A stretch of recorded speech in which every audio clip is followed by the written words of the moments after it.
I'm doing music. That's it. Whether I'm singing in English, in French, or in Creole.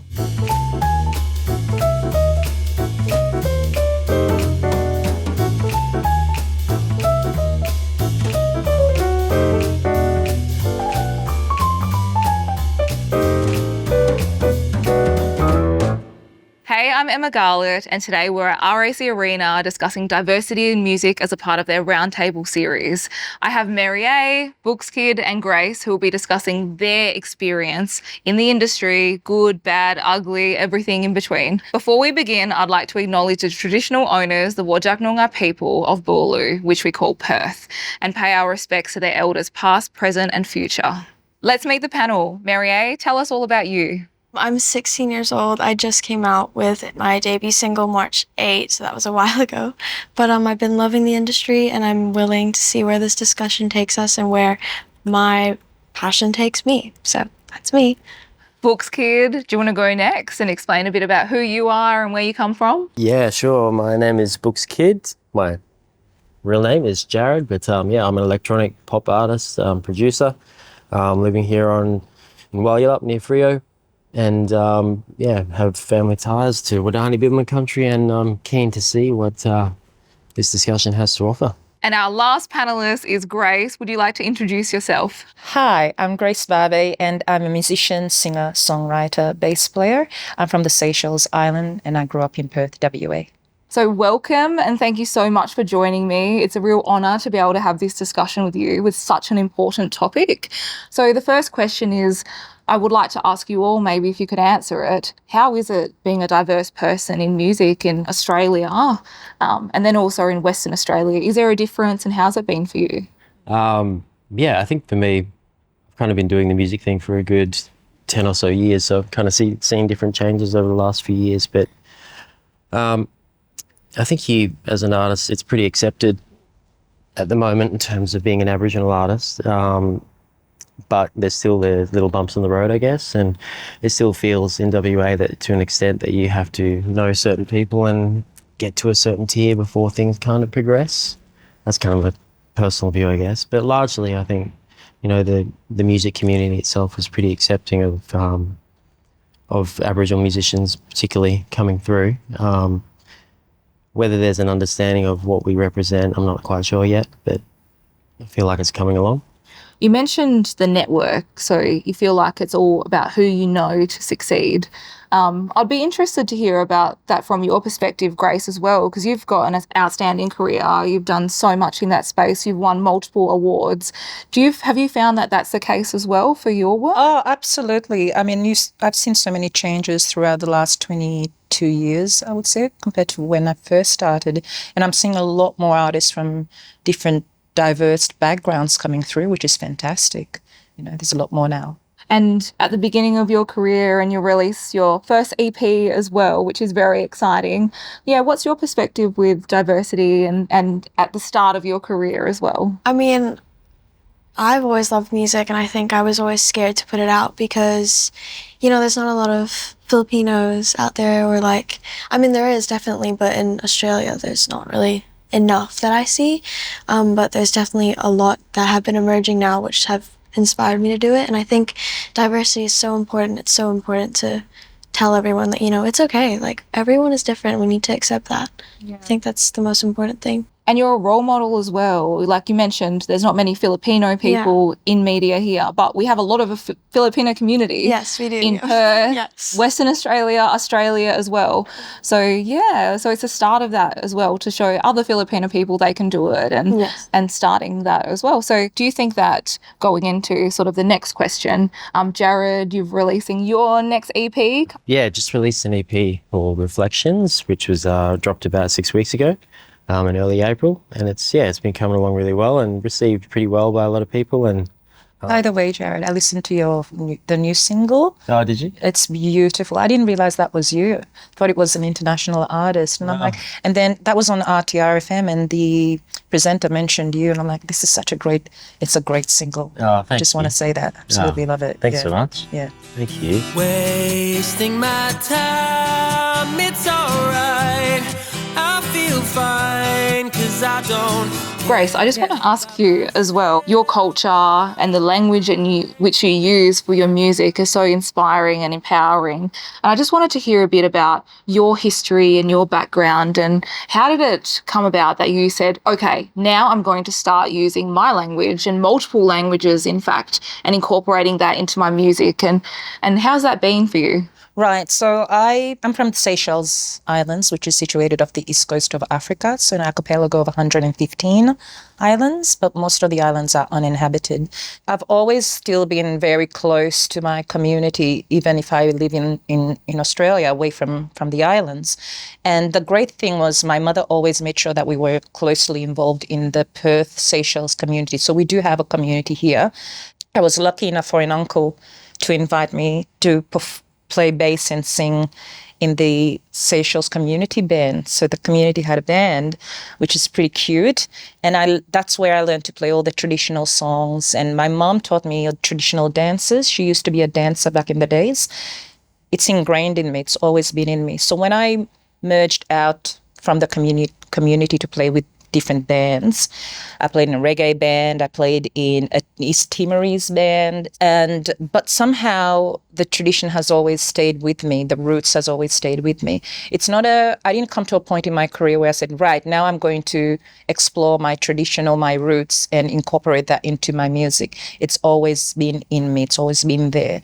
And that was my truth of my music and how I wanted to be a musician and be an artist. Whether I'm Seychelles or I'm Creole or, I never looked at it like that. To me, it's like, this is who I am and that's just how it's going to be. And whoever wants to embrace that, It's your identity. It's my identity, absolutely. You can't take that away or separate that from your music. And even when you are writing or singing or everything that you do, it's ingrained. And I'm sure that you would feel the same, Mariae, when you're writing your music. You can't just say, oh, I'm doing music and it's over here, and the fact that I'm Filipino, it is over on this side. It's the same. Yeah, could you resonate with some of that when you're writing? Or I feel like Filipinos, they love music. They're very passionate. So I grew up in a household where, my mom's singing karaoke or my dad's playing drums and playing guitar, and that's what I'm used to. And I've always loved that. I've looked up to that. What I've realized with a lot of Filipino music, I feel is artists don't really talk about how they feel in like them as a person. I feel like they go into the love, romantic kind of things, what I've seen, or something like that. And I definitely I wanted to see what I could represent. And I think it's important to kind of merge out into different things. And I think Cassie was something that was it's about me, but it's also about how I don't know where I am as well. And it was, I guess I was struggling a lot with the fact that I didn't feel like I was good enough in as an Australian artist, as well as someone in the Filipino community. So that was why I wrote it as well. So it's it was an amazing experience that I'm very glad that I went through. So yeah, got me to where I am. So, and hearing all of this as well, it's true. People often think you can just hide behind a curtain if you're putting music out, but actually audiences want to know who you are. They want to know your story, where you come from, what do you stand for, if you're saying or commenting on certain things. People follow that, your digital footprint is right there, and it's so important. And yeah, Boox Kid, what do you think is hearing these stories from these two ladies and just having a perspective of, you can't separate yourself from who you are and your culture and your background, and being able to incorporate that in music. How have you found that process? Yeah, it's been really interesting. I think the last few years for me is kind of delving into the opera space and probably getting to know more of my own identity really has been kind of a unique place for me, I guess. So, singing more songs in language and things like that. So it's been really enriching and has definitely allowed me to grow as an artist, I guess. So I'll probably become more of a storyteller these days when I'm doing shows and things. As opposed to just kind of playing a gig, I guess, which is kind of nice because, it just breaks things up a bit. But I guess, I kind of always saw things as first and foremost, I'm an artist and my heritage comes along in the journey I've never wanted to necessarily been referred to as, oh, that's Jared, he's an Aboriginal artist. I'm like, well, I'm just an artist who has Aboriginal heritage, and if you watch me, I have elements of my heritage that come out in my performance, and come for the ride, and if you enjoy it, great. Can you see me through the glass window? Can you see me with the words I wrote? With racism in the industry, how has it been, or have you had to ignore racism? Have you seen it? Has it been very overt, or has it been covert? What sort of experiences have you had? And maybe if we start with you, Boox Kid.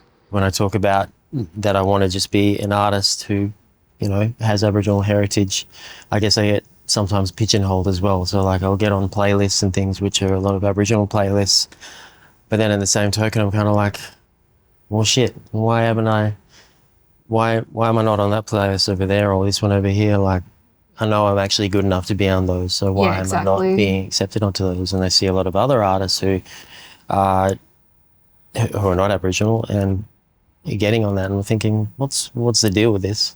Do you feel like when you get a gig or you're doing something, you know, that it's because you're Indigenous? Yeah, for sure. Sometimes, yeah, I get booked for like a lot of corporate things as well, and I damn well know it's because I'm a black fella. But in the same token, I know that I'm a good artist, and I know that I can do a really good job. So I also see the fact that they want someone who's going to do well. And then sometimes, you know, it's big companies and things, and in the same token, I kind of think, okay, well, you want to pay the rent, I'm happy to take the money as well.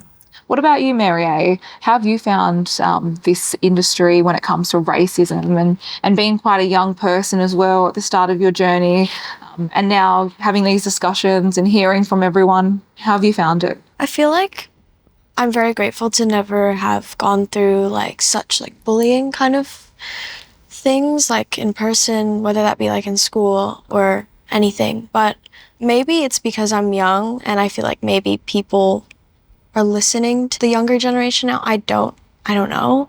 But they should. People should listen to the younger people. But everyone deserves to be heard. Exactly. That's the thing. So I feel like why only focus on just our generation? Like everyone's gone through something, and I think we all need to look at that and appreciate that. Like I'm sure you guys have gone through so many amazing things and stuff that bring you down, but you're back up again. I love that we're having this discussion. So I think it's just important to hear everyone out and accept everyone, you know?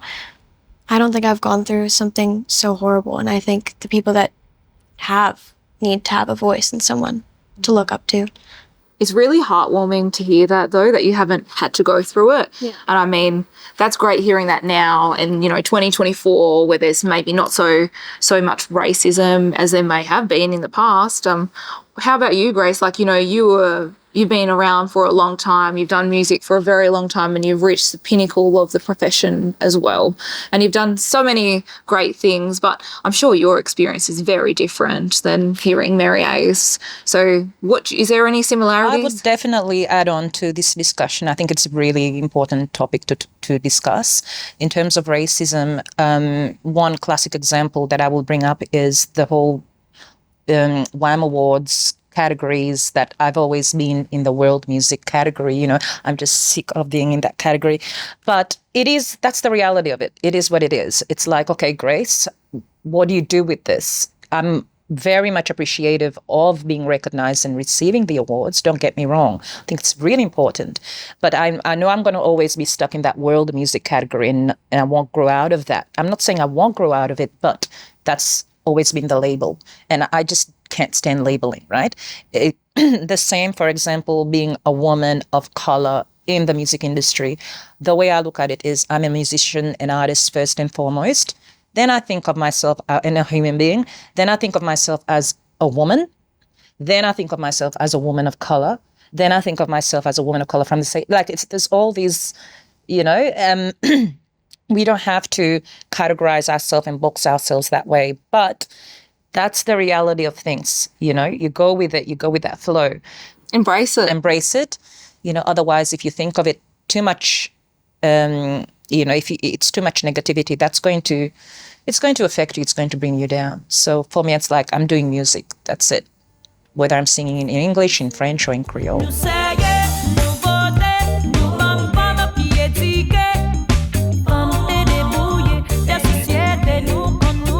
we've got TikTok, Instagram, social media is everywhere. So with that, do you think that the technology and having social media now so prominent in our day-to-day lives, digital marketing, that's really made a difference in having more diversity in the music industry? I think it gives everyone a say, you know, because no one's afraid to do anything now. I mean, I think it's awesome. You guys get to have, you know, you get to put your voice out and show everyone, even of your own culture, like, you can do it too. And that's why I do what I do, because I want to make people feel comfortable with themselves. Because there's so many people who I know that, like, just don't like who they are. And I think it is so important to put yourself out there on social media.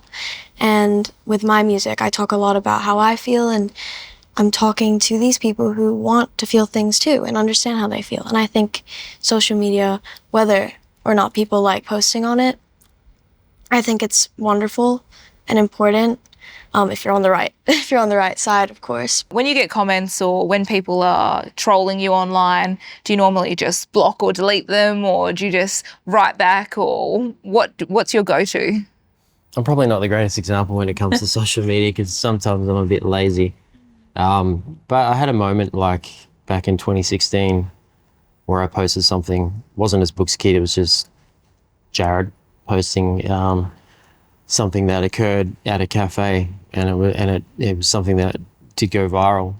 And basically I was sitting at a cafe with my partner at the time, and saw these two elderly women who were having a conversation about Aboriginal people, and there was all sorts of derogatory remarks made.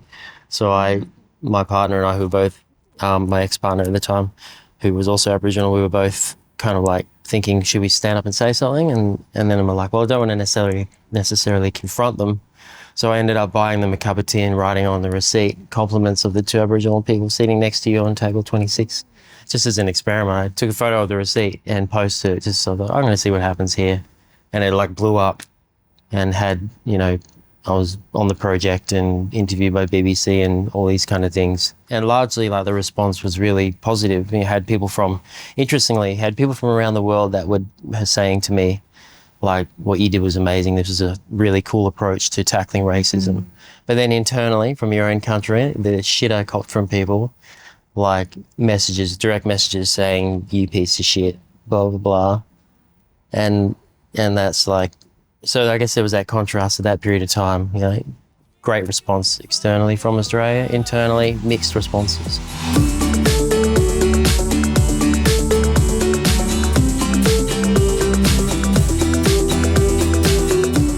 We've talked a lot about racism, opportunities, you know, the network that you need to succeed in this industry in Western Australia, or even Australia internationally even. So looking forward, what do you want to see change? Australia is a very small industry compared to what's out there, really, if you look at it that way. And I love the market here. I would have moved overseas by now, you know, and I know we're so isolated, especially in WA, but there's something very unique and very special being here, you know, in WA, being in Australia. I still absolutely have a lot of love and passion for my industry here. But what I'd love to see, we've been hearing about cancellations of festivals now, which is very, very sad. I'm really sad, you know, waking up and seeing another festivals cancelled because cost of living is high, production costs it's high. I mean, it's not viable. It's not viable, especially smaller independent run organizations and festivals. And now with the younger generation coming through, artists, I'm like, how do we keep motivating them and inspiring them to not give up? Because we need artists to keep the industry surviving, as well as the crew. So for me, I look at it as we need to find a way for industry and for the public to understand how we work together to cater for the middle ground, you know, and the up and coming, because what we're finding is the Taylor Swifts of the world are selling out arenas. And then we've got the professional independent artists really struggling now. And it feels like there's a huge gap between the big artist and the up and coming. And what about the artists that have been in the industry for 20 15, 20 years? You know, how are they going to sustain and manage themselves? How are we going to fill that gap? And I agree with those sentiments as well, having funding, making it sustainable, putting it as a public policy position as well, and fostering the next generation that's up and coming, making sure there's opportunities, because that's not sustainable. Absolutely. And I think we need to also recognize or realize, become aware of what's really important right now, because we need to focus on what's priority, what's important right now. And the survival of our industry is number one. And Mariae, what would you like to see if you could picture the best future and project yourself 20 years or 5 years into the future? What would make it so much easier for you, and what barriers could we remove? Show as much representation as we can. Don't be afraid. That's all I have to say. And Boox Kid, going forward in your career, what would you like to see happen? So best case scenario. Yeah, I think when we're talking about some of those big artists that are coming to town, there was talk not long ago, I think it was something called Michael's Law or something that I read, but basically an obligation for those big touring artists to ensure that there's Australian artists are booked on their lineups and things.